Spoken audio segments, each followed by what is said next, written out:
First of all, hello Blake, and we'd like to congratulate you for coming to Israel. We hope you will enjoy your time here. We hope you have a great time. We know that you're racing the Supercross season. Why don't you tell us something about it? Tell us a little bit about the Supercross season. Well, it's good to be here at the Extreme Festival. It's also good to be here in Israel. I've always wanted to come here, so it's kind of a bonus to have the festival at the same time. I get to check it out and see what's going on. Supercross went good for me this year. I ended up third and I won a race, and so wanting to improve each year, wanting to win the championship.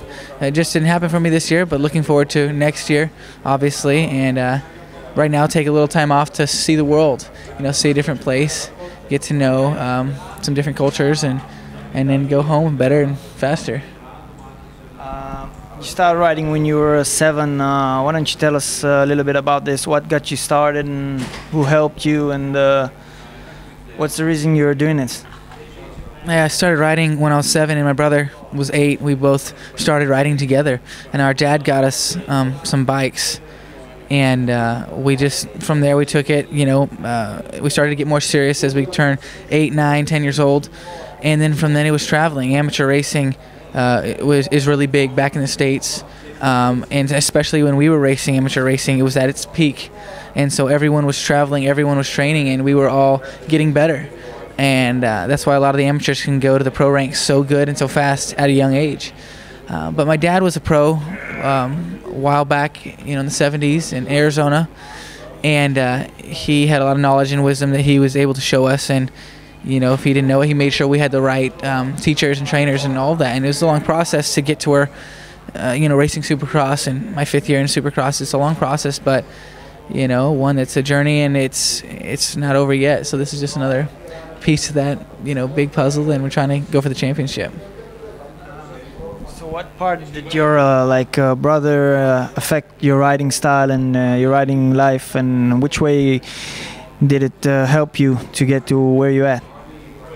Having a brother growing up racing is always, I think, better 9 times out of 10, because you have someone to ride with, someone to train with, and someone to travel with. We were homeschooled at the age of 4th, or at the age of, I don't know what age we were, but 4th grade we were homeschooled.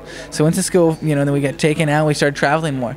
And when you're homeschooled, doing your school is hard enough, but you have a brother, you can, you don't know it at the time, but you have someone to hang out with and ride with pretty much, and he's since retired, but he still goes good on a bike.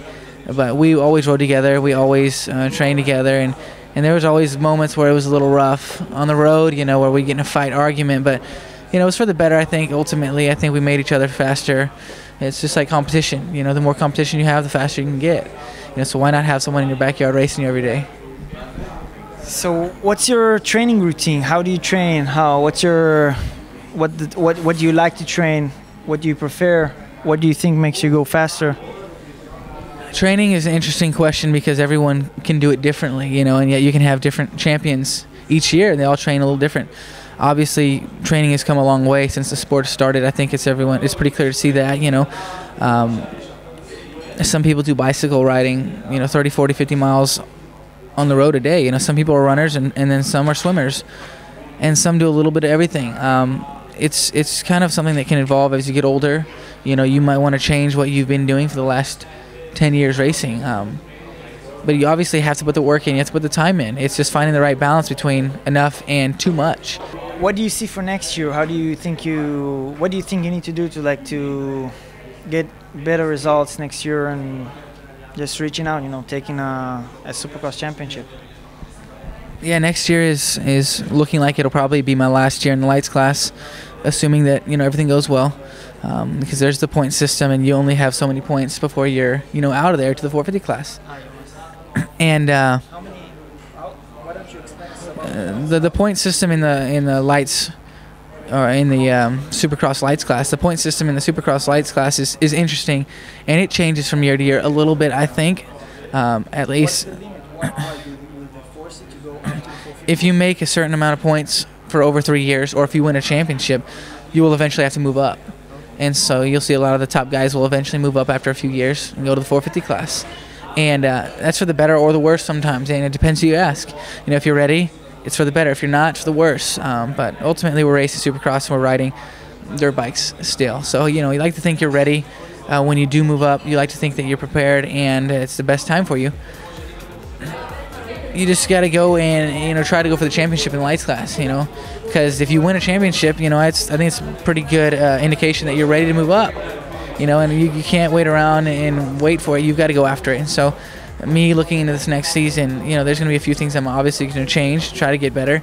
I've had, you know, wins under my belt, and I've had good podiums, and now it's like, you know, what do I do to get to the next level, to close that gap a little, you know, and to be more consistent, to be stronger.